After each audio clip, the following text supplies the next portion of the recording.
kita seakan terkesan lucu, tetapi justru kita harus meningkatkan level of awareness kita. Saat ini jomblo meningkat dan ini adalah PR dan perkara besar. Ya, kita langsung saja sajikan risetnya. Kenapa? We must aware dan kita harus peduli terkait hal ini. Iya Maria, makasih. Jadi memang ini terkesan receh atau lucu atau apa ya masalah status jomblo. Cuman ini jadi concern di dunia sebenarnya. Di Asia, Jepang, Korea segala macam. Dan itu mungkin kita lebih baik, tapi ada tren kita menuju ke arah sana dan itu harus menjadi concern dari pengambil kebijakan untuk diambil tindakan-tindakan preventifnya gitu. Jadi mari kita lihat data pemuda-pemudi yang memang belum menikah di rentang usia pemuda kita lihat. Nah, kita akan melihat ada ini yang laki-laki, jadi 75% itu belum menikah, artinya yang menikah cuma 25%. Kemudian perempuan ini 53%, artinya 47% yang sudah menikah. Wow, lebih itu gede banyak, benda banget. Setara kalau di-combine itu 64,56 juta dari 65 jutaan sekitar pemuda tadi yang rentang usia 15 sampai 30 dan itu adalah usia-usia yang sangat produktif. Sebenarnya dan ini kalau kita lihat saya mengasih satu titik tertentu. Jadi ada lonjakan dalam 2 tahun terakhir. Kira-kira tahun 2020, 2021, 2022 itu ada lonjakan kalau hitung dari 2020 ke 2022 itu ada 5,39%. Ini sangat tinggi. Kenapa? Nanti akan ada kaitannya dengan alasan asumsi kami temuan CNBC Indonesia Research mengapa banyak orang jomblo gitu kan. Mengapa banyak orang menunda pernikahan. Nanti akan kita lihat kondisinya itu seperti apa. Nah, biasanya kalau pemerintah itu pernyataannya itu menikah itu karena memang sekarang level pendidikan sudah bagus, kesejahteraan sudah bagus sehingga mereka menunda pernikahan. Nah, tapi apakah betul seperti itu? Mari kita akan lihat data-data selanjutnya. Silakan slide selanjutnya. Nah, mengapa? Next slide. Iya. Nah, ini mungkin gambaran umumnya. Dari data OJK, Otoritas Jasa Keuangan, hanya 42 dari 100 pemuda yang punya rekening bank. Aku bacain, pemuda Indonesia masih sengsara. Betul. Artinya apa? Kalau nggak punya rekening bank, berarti apa sih mereka nggak bekerja. Iya kan? Mereka nggak bekerja secara proper. Iya kan? Yang dapat perlindungan. Artinya sedikit sekali yang memang, bahkan yang punya rekening pun kadang pekerjaannya juga belum tentu dia settle, siap ready untuk menikah. Ini gambaran yang sangat umum kita lihat bahwa hanya ada 58 berarti 58% yang memang bekerja itu sangat tidak terkait dengan pekerjaan formal yang terjamin. Nah, kita akan lihat selanjutnya kenapa ini terjadi. Nah, kita lihat terjadi itu kita akan memakai angka indikator pengangguran. Jadi ini pengangguran nasional itu 5,86%.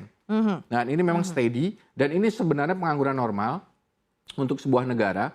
Nah, sempat meningkat di 2020 betul, ya karena memang banyak PHK, kita juga kita juga maklum ya karena ini faktor force major gitu. Nah, ini adalah dari total pengangguran. Total jumlahnya itu sekitar 7 juta. Nah, untuk level pemuda yang dari persentase penganggur ini 13,93%. Ada tinggi sekali dari rata-rata ini dan ini terjadi terus-menerus dan ini adalah seharusnya menjadi concern pengambil kebijakan. Ini juga merefleksikan kenapa orang kemudian memang menunda pernikahan. Memang karena memang nggak ada pekerjaan. Bagaimana mau membina rumah tangga kalau tidak ada penghasilan? Kira-kira begitu. Kita akan selanjutnya ke ini yang menganggur ya, kondisi menganggur. Kita akan next slide soal gambaran yang sudah bekerja. Ya. Indikator kesejahteraan pemuda pekerja Indonesia. Nah, ini indikator standar. Jadi untuk orang yang sudah bekerja itu sebenarnya itu worth it enggak sih, layak enggak sih gitu. Karena ada 2 indikator yang dipakai, ini best practice-nya itu precarious employment rate dan low payment rate. Yang PER ini adalah menggambarkan pekerjaan itu layak atau tidak. Nah, jadi precarious employment rate itu ada pekerjaan serabutan, pekerjaan yang tidak terjamin oleh katakanlah BPJS, punya kontrak gitu kan. Freelance gitu ya, freelancer masuk ke dalam sini ya. Jadi ini yang tidak jelas pekerjaannya. Jadi tidak ada kalau katakanlah masa depannya itu mengkhawatirkan lah. Kita tidak tahu misalkan bulan depan tidak diperpanjang pekerjaannya, tidak punya pekerjaan, akhirnya mereka, nah ini jumlahnya itu dari total pekerja pemuda itu 54%, mayoritas tidak jelas masa depan pekerjaannya. Kemudian yang selanjutnya low payment rate. Jadi ini adalah angka untuk menunjukkan tingkat kesejahteraannya, gajinya. Jadi low payment rate itu adalah angka yang menunjukkan jumlah orang yang punya gaji cuman 2/3 dari median upah. Oh, totalnya 33%. 33%. Kita anggaplah rata-rata upah kita itu untuk nasional itu 2,5 juta. Bayangin, diambil mediannya dan dia cuma 2/3-nya. Artinya itu mungkin angkanya 1,5 juta gajinya per bulan. Bagaimana bisa mau menikah dengan gaji segitu gitu, dengan tuntutan yang semakin tinggi untuk kebutuhan rumah tangga. Kita lanjutkan. Dan ini terjadi di perkotaan dan pedesaan dan didominasi oleh lebih banyak perempuan ya, lebih banyak ini laki-laki untuk yang PR-nya. Ini artinya mengapa ini juga menjelaskan kenapa banyak laki-laki yang memang tidak menikah. Karena memang belum siap. Benar-benar. Nggak siap buat ngelamar pujaan hati pacarnya. Atau calon pacarnya aja nggak berani gitu ya. Ditanya sama mertuanya mau bawa apa, kan bingung gitu kira-kira. Ini jumlahnya banyak sekali gitu. Dan ini terjadi di perkotaan khususnya gitu. Kita next slide, kita akan lihat. Oke, kita next slide. Next slide. Ini menggambarkan bahwa kesiapan pemuda itu menikah. Nah, ini fakta yang memang sebenarnya sudah ucapkan sama Bu Sri Mulyani bahwa anak muda sekarang makin susah punya rumah. Betul. Faktanya.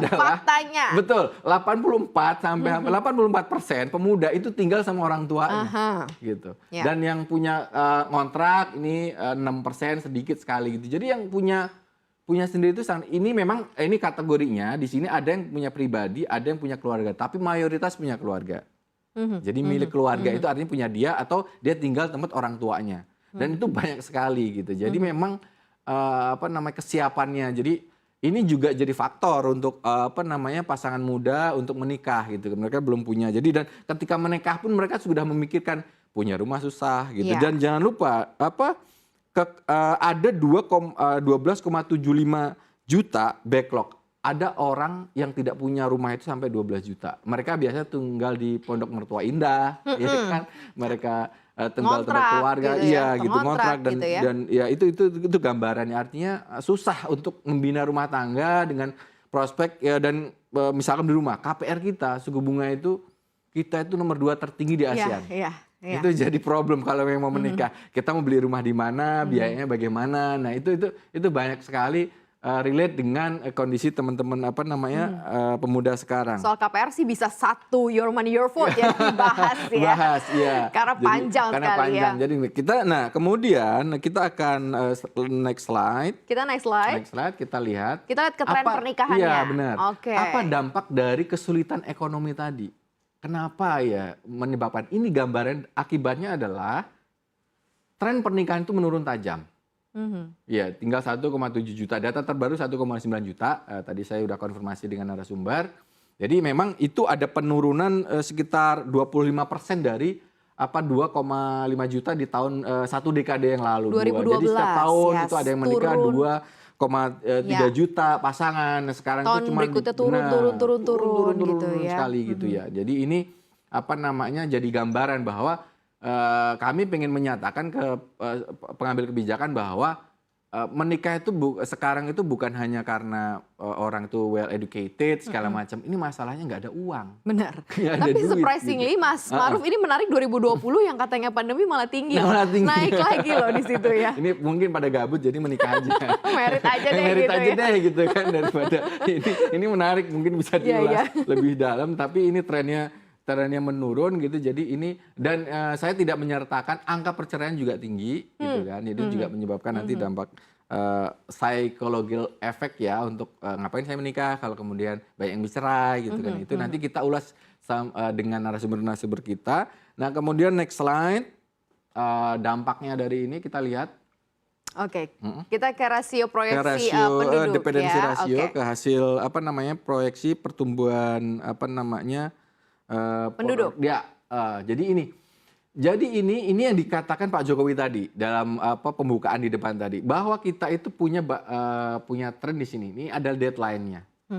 Jadi ini menggambarkan gini Maria untuk mengatakan dependency ratio itu ada jumlah penduduk dalam usia produktif dibandingkan dengan yang non produktif. Yang non produktif itu apa sih? Yang usia 15 ke bawah sama 64 ke atas. Caranya adalah membagi yang tidak produktif dibagi dengan yang produktif. Artinya apa? Ini merefleksikan setiap 100 orang penduduk itu ada 47 yang tidak produktif, menanggung seperti itu. Generasi semakin sandwich. ini tinggi, iya benar. Generasi sandwich. Yes. Semakin ini tinggi itu akan menjadi beban ekonomi. Nah, inilah yang disebut kita bonus demografi.